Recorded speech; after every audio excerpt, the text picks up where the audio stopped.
Hey y'all, welcome to episode 281 of Consignment Chats. Ladies, apparently we're villains. You know, I knew that.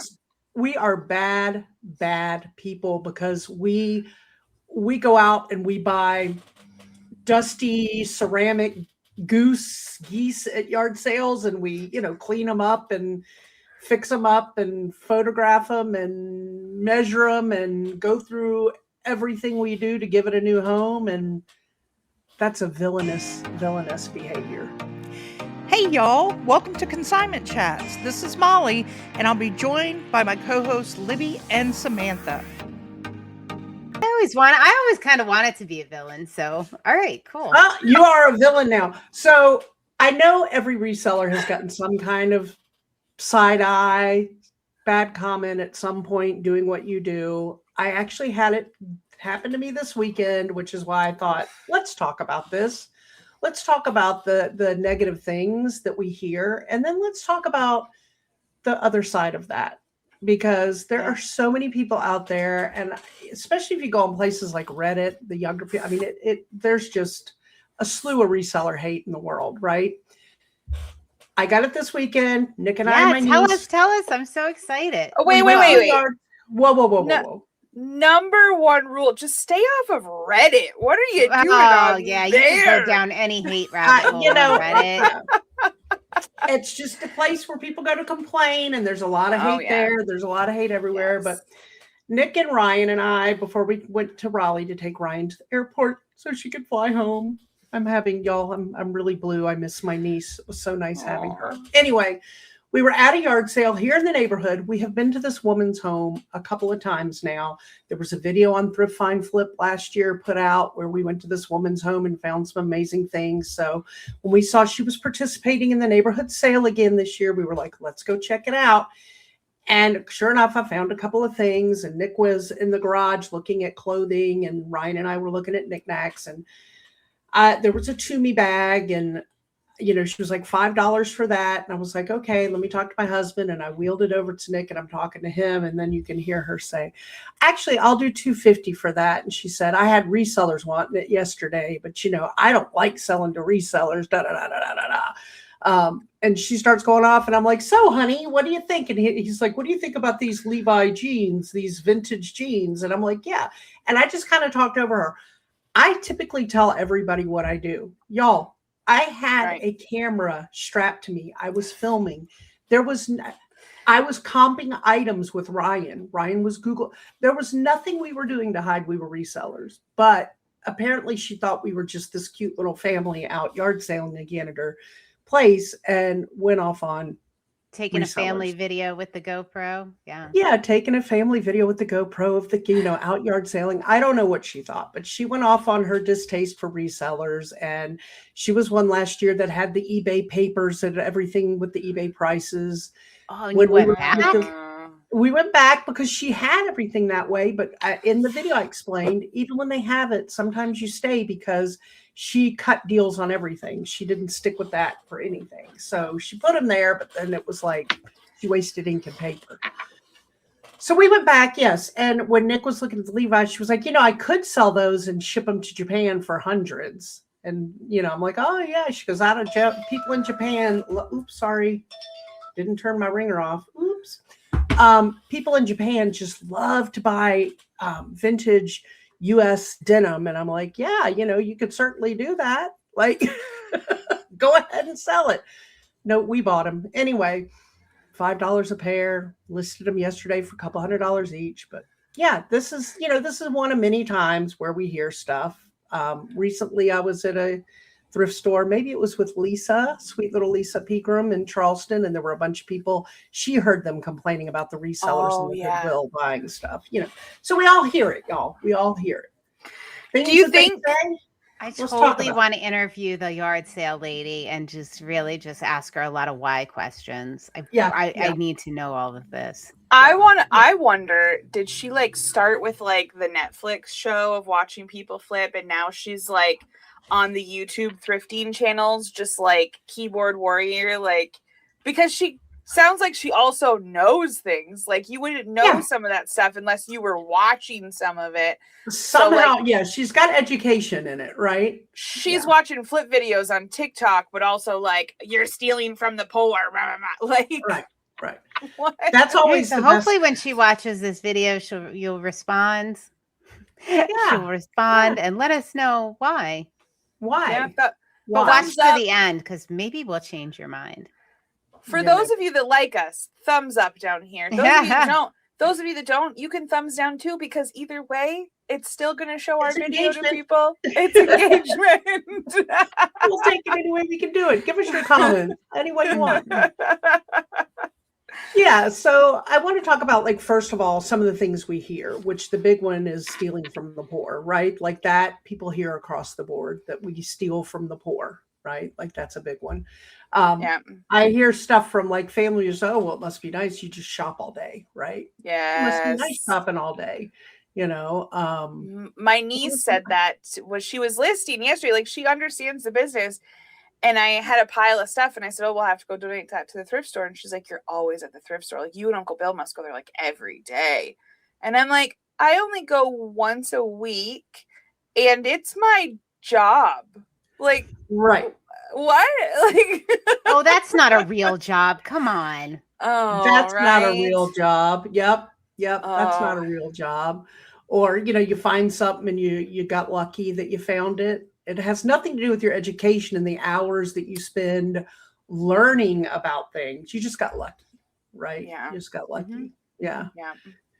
Yeah. I think my favorite is the stealing from the poor and needy, or the reselling is easy money. I think those two are my absolute favorite, you know, because we just lay on the couch and eat bonbons, right? Don. Oh, so, man. Any others you can think of that you've heard before? I mean, I think those are the big ones. This is really giving me like a Thanksgiving eye twitch here. Like I'm just thinking of like the family you only talk to like once a year, and they're like, "Oh, you're still doing that, hey? Okay." Yeah, and like on top of like community. Even like there's not haters, but there's like that next level of like total lack of respect for what we do. Yeah, total lack of respect. Yeah, they don't see any value in it. You know, they're shocked when they hear we actually earn money doing it. You've got those that are shocked by it, and those that are just horrified by the fact that we make money doing it. Right. Mm-hmm.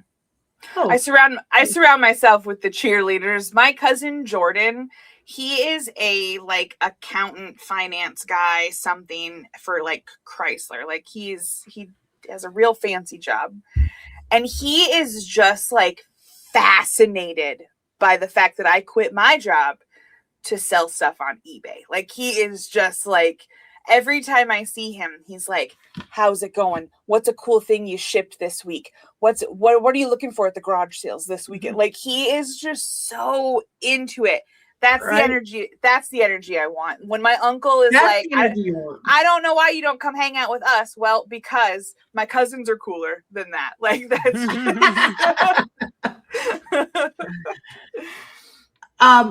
let's break down my second favorite is it's not a real job. Those that think what we do is not a real job. Let's talk about that real quick. Let's talk about, you know, those that think we just go shopping all day and then we come home and somehow magically make money off of shopping all day. Like that's that image. Like, oh, you're out having fun shopping all day and then poof, you make money, and then there's a hole in between there. Let's talk about what happens, the reality of the in between. Come work with us for a day. Any one of us, come work with us for a day. I've found that's the best way to change somebody's perspective. Yes, absolutely. So I can see how that perception is made, because I'm going to get some hate here, I'm sure.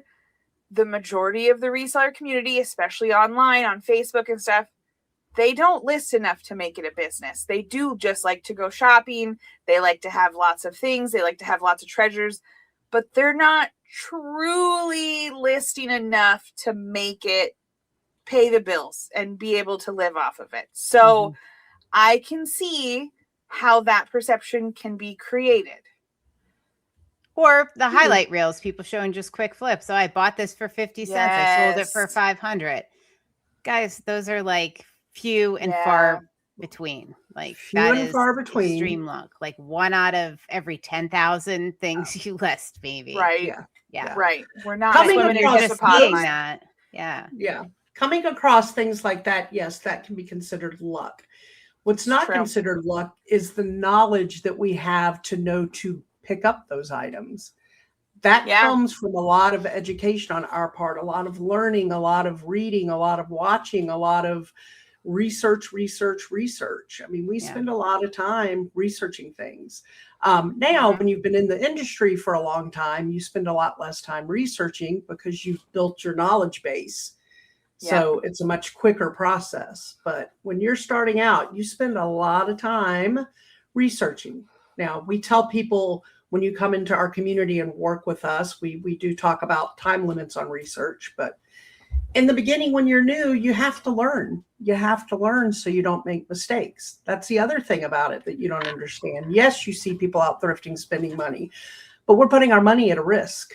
We're risking our money in hopes to sell those items. There are items that we buy that don't sell or sell for a lot less than we thought they would. And we don't make the money that we think we were going to make off of it. So there's that. You don't have an experienced reseller friend. Yeah, I'm talking to you. Go find one because they're like the best people, right? Like we know the most random, ridiculous stuff. Yeah. Right. So I think we're kind of like a fun group. And we've all been doing it for a long time and know a lot, but we still don't know everything. That's why it's wonderful to have these people that have specific niches or knowledge of something that maybe their parents had growing up that our parents didn't, or, you know, you learn that kind of stuff. All right. So even reality, go ahead. Well, even just editing footage that I had from last fall, I've been editing and putting it up. And even just stuff, I'm like, why did I walk past that? Because now I know different things as compared to when I was shopping last year. Like, always. Doesn't that tell you, like, oh my gosh, how did I miss that?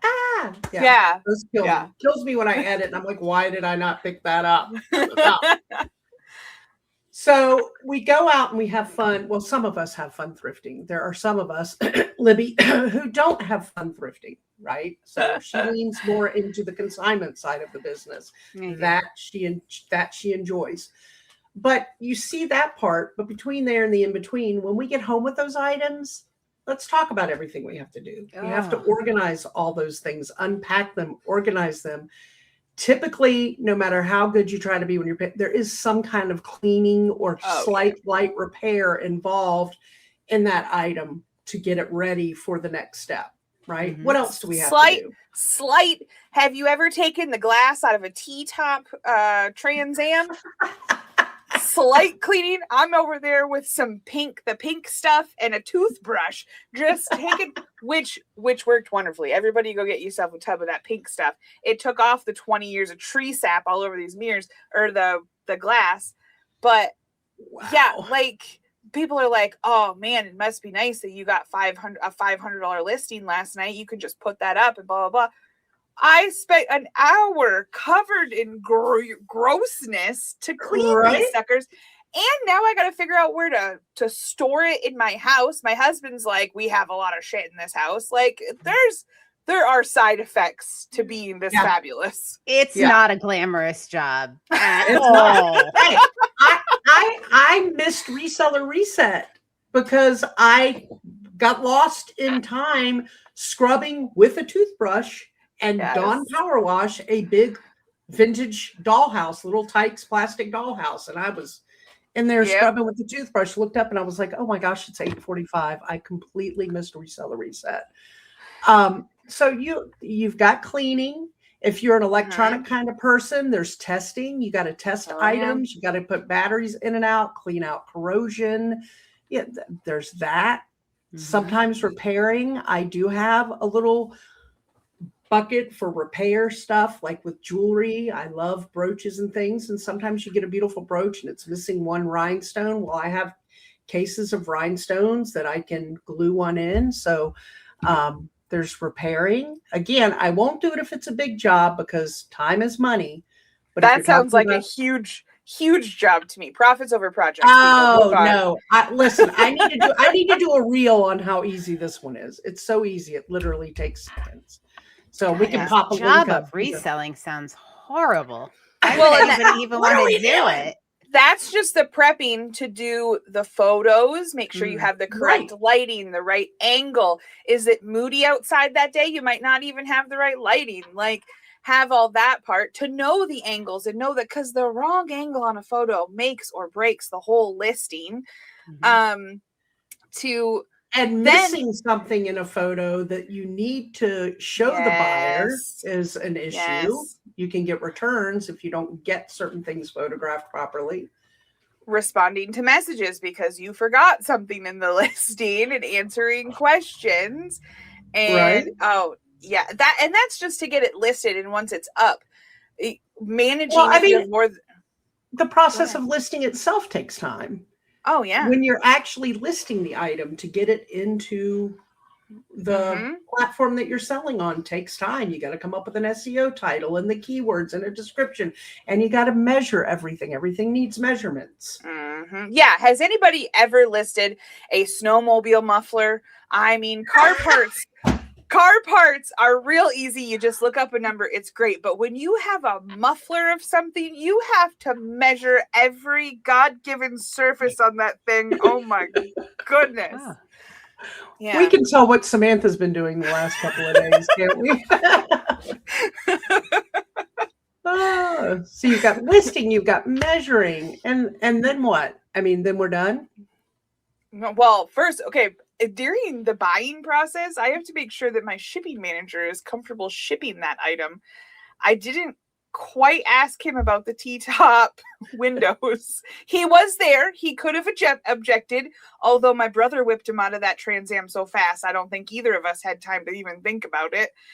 And it was a fast thing. But you have to make sure. There's lots of times I pick up a really cool lamp or light fixtures, especially. I'll be like, look at this Tiffany light fixture. And he's like, you're going to sell that on Facebook to the lady down the street? Like, right. I'd like that to be a local pickup, please. I do not want to box and ship that. Yeah. I get it. Then you got to figure out, Libby said this earlier, where's it going to go? You got to have an inventory system, right? Which we have episodes about inventory systems. So there's that. There's managing your inventory, not just the putting it away, but the organizing it, the managing it, the finding it, the making sure that it's put away in a safe spot where it's not bothered by humidity or anything like that. Making sure that you have the proper shipping supplies. You are making sure that you keep up on all your inventory as far as supplies goes. You have enough bags, you have enough boxes, you have enough tape, because nobody wants to run out of that stuff in November. There's a whole management of that. I'm going to let Libby talk on the shipping process, since you and I now have shipping managers, and she's got a ton of stuff to ship when we're done recording today. Talk about your shipping process alone, Libby. What are we talking about working time wise? Oh gosh. So for my sales, I have set aside 2 hours a day to ship, once in the morning, once in the afternoon. Like it's pretty significant. That does not include ordering supplies, making sure everything's stocked when there's something weird that takes a little bit to ship. And that 2 hours sometimes does not cover it. Like today, it's not going to cover it. I'm probably going to spend the majority of the day shipping. She does have 3 Majolica pictures going out today. Oh God, from like the late 1800s, right? So they're brittle. Yeah. Are they all going to the same buyer? Yeah. Yeah. Which sounds good, but when it's something brittle and breakable, it's actually more scary to do 3 of them. I'm probably going to do them all separately. Separately. Double box separate for sure. Yeah. Oh, yeah. So these are the things you don't think about, right? Yeah. Yay for all the sales. Yay! Celebrate our sales, though. Celebrate our sales. And then, Samantha, you'd mentioned earlier there's customer service, right? There's always customer service. Always customer service, especially when those returns come in waves, too. I have a return I'm waiting on right now because it's the wrong shade of teal. The wrong shade of teal. I said it was a blue-green teal, and she said it was more of a green-blue teal. And I'm not even making this up. This is real. She put it as an INAD item, not as described, and said that y'all, there's this part of it too that you don't understand. Those INADs hurt our small businesses. They hurt us. Mm-hmm. Yeah. They hurt us.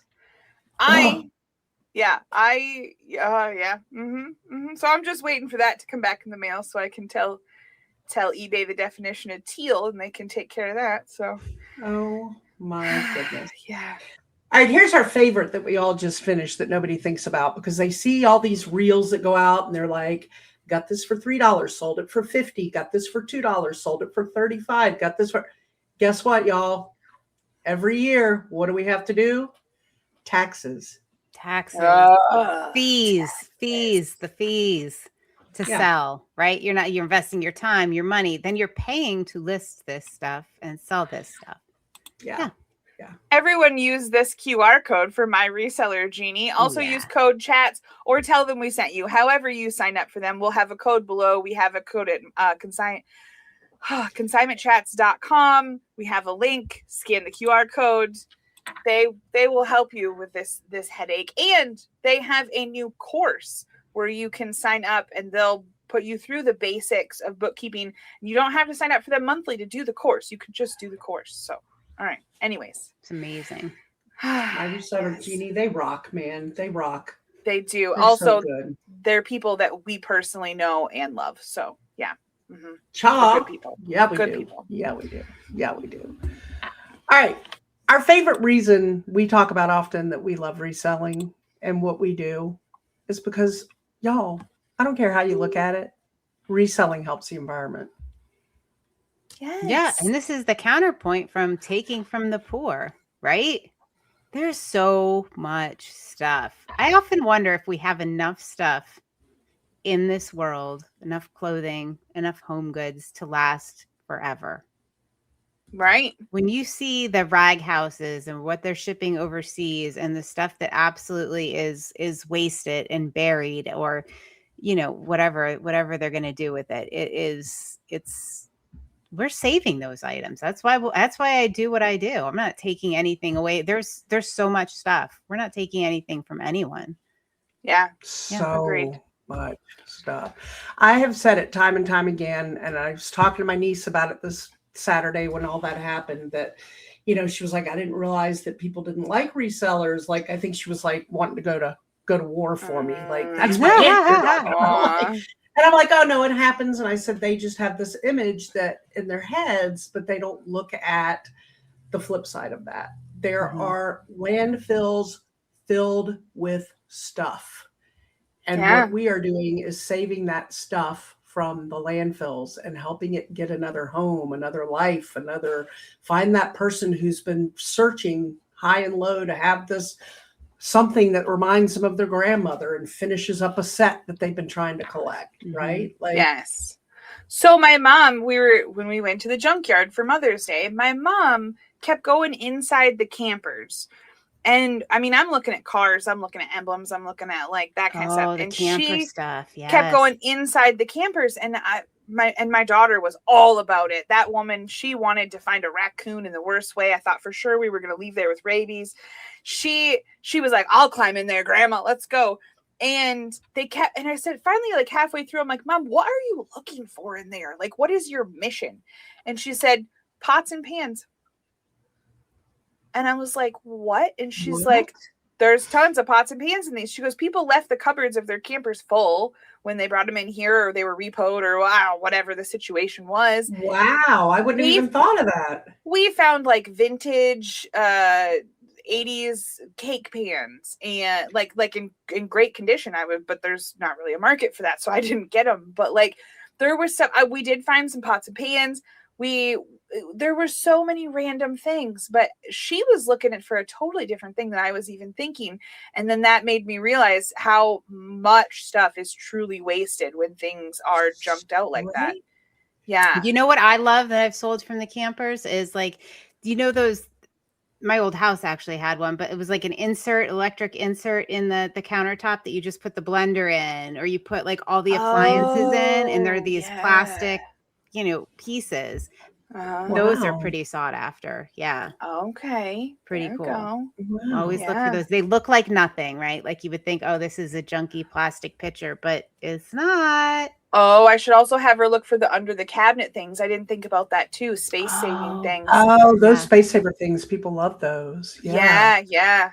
All right. Look at us keeping those products circulating. Look at that. Look at Right? that. And here's the thing that I love about what we do when we're putting things on social media is we actually, when we are sharing our finds and things, we are encouraging secondhand shopping, right? We're encouraging that lifestyle because there may be people that never thought about reusing something from decades ago until they see it being posted somewhere and what somebody's done with it. This dirty old, let's talk about a pot and pan that's dirty. You take that and put some elbow grease into it, and now you've got this beautiful, really cool looking pot and pan. And who wouldn't rather do that than go buy a whole brand new set at somewhere like, sorry, no shade, Williams-Sonoma, I love you, but hello, so I think there are a lot of people that it teaches them, and they all of a sudden maybe fall in love with the niche they never thought about. Like, oh, I really love that display of those items. I would have never thought about picking that up. And Libby and I used to do this in the storefront. We would take items that came in and then share a bunch of ways to reuse that item in your home decor or put it together in an outfit. And it so encourage people to go, oh I needed a new bar top table and I can use this and put it on this base and I've got a new bar top. And there's still a lot of people, we don't do that as much now because of time constraint, because we're running a couple of different businesses now, but there are still a lot of great resellers that show you how to upcycle these things.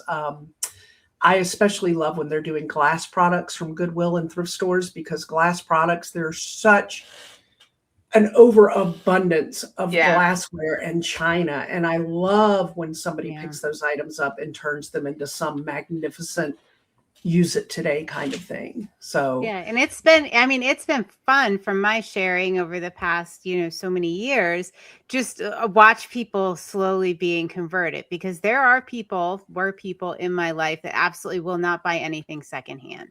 Just not going to do it, turn their nose up, whatever. But I've been able to watch the slow conversion of that, and it's pretty amazing. That education. My sister-in-law wouldn't even walk into a thrift store years ago with me, wanted nothing to do with it. Now I'm getting texts weekly. Hey, tell me what you think about this. She's at a yard sale. What about these jeans? Or at the Goodwill? Look at this. I found this. Do you want, she's totally into it now. And you could not get her. I literally got her to go with me probably 8 years ago to a thrift store. And she walked out and said, I'll be waiting in the car for you. That's now, like us. She's coming to visit in a month, and she's like, can we go thrifting? Can we go thrifting? Yes. And I'm like, oh, yay, girl, yay. So does this mean there's hope that Johnny from Fizzy's Finds will someday wear the clothes in the thrift stores? I am not thinking that part is going to happen. I think it will. I think it will. I think he's way too set in his ways and too strong-willed. But he loves to find them. He loves to find them, and I'm going to give him creds for that.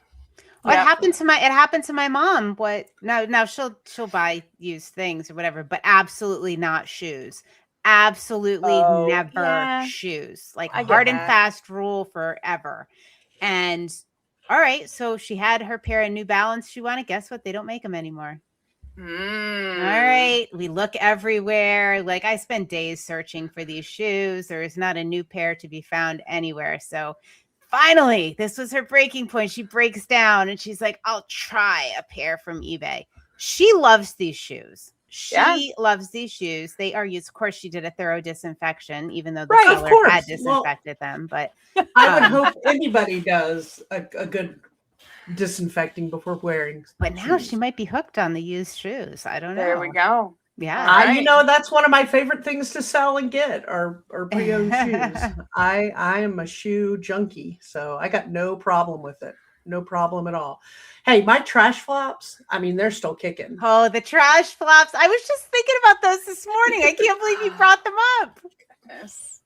Y'all, we had, I don't know, 12 years ago, a consignor bring in a pair of Coach flip-flops, but they were the old school, like leather hard bottom with the patent leather embossed C thong strap, just beautiful, but they were worn. And Libby was like, we can't sell these. She threw them in the trash. And I was like, wait a minute. And I was like, those are my size. Y'all, they are still one of my favorite. They were trashed. They're still look like trash. trash when I put them on my feet? Do they look like trash when I put them on? I don't know. my Take feet? a picture and send it to us. Oh, nope. They still, they are in, you don't see it. They are in, they're still wearing, man, and they are wearing well. They're wearing well. But we call them my trash flops. Oh, I can't They believe live they're on. still kicking. Oh, Those my trash God. flops are never going to die because they're the good old Coach before they got into mass producing. They have got forever left in those trash flops. Don't you throw those out. I thought for sure she doesn't still have them. I do. She does. All right. man. I still have my trash flops and I love them. I love Good them for very, you. very much.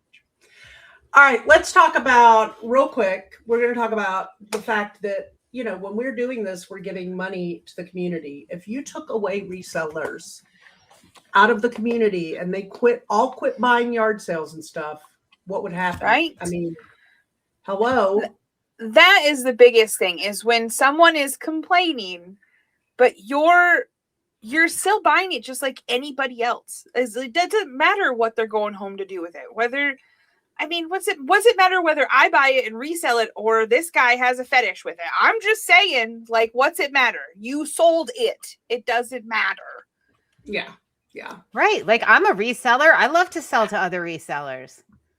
Yeah. Yeah. Yeah. Well, I don't think more money on it. I don't think my thrift stores should complain about the $100+ that I spend in there every week recirculating stuff. Like, yeah. All right, y'all. I got a stat to share, not a stat to share. I have a stat to share because I was looking into some of this a second ago while y'all were talking.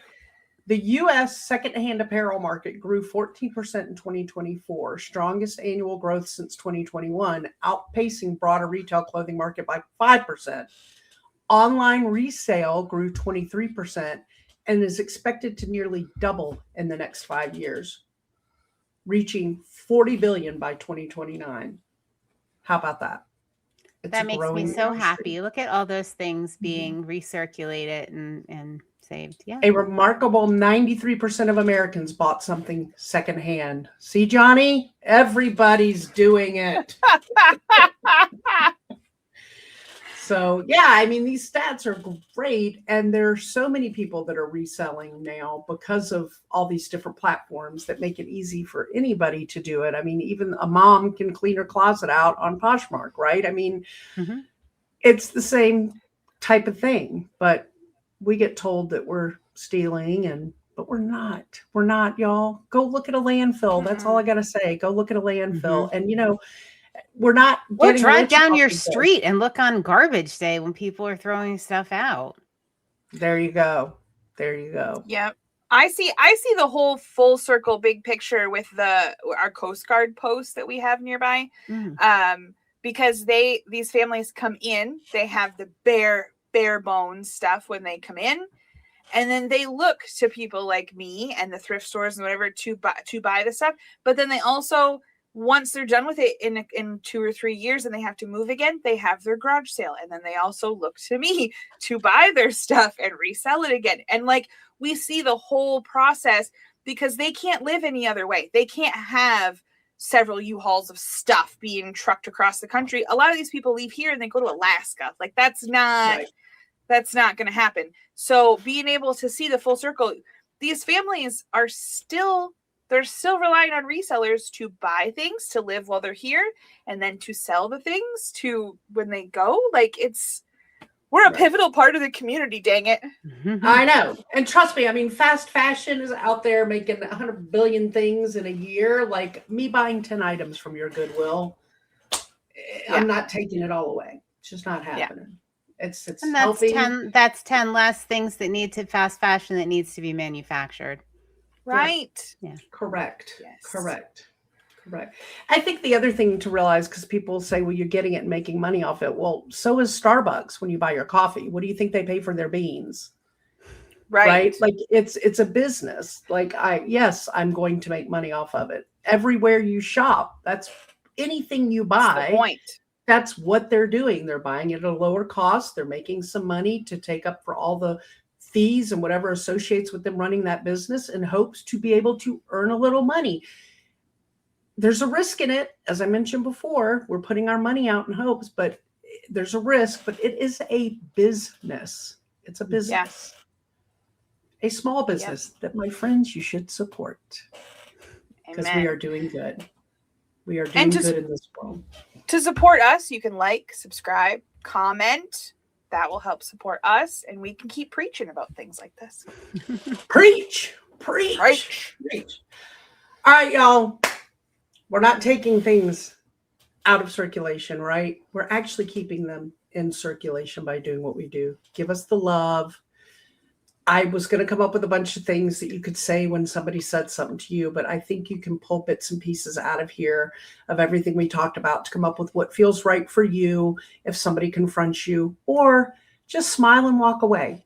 Sometimes you don't have to say anything. I didn't say anything at all this weekend. I just let her go on, and we walked off with our $8 purchases that I'll probably flip into $300, $400. Boo. But not without a lot of work involved. So I like how you guys ended on an evil laugh. That was good. Right? All right, y'all. Until next time. Cheers. Thanks for being here with us on Consignment Chat. Find everything we do at consignmentchats.com and stay connected with us by subscribing wherever you listen or watch. We'll see you next time.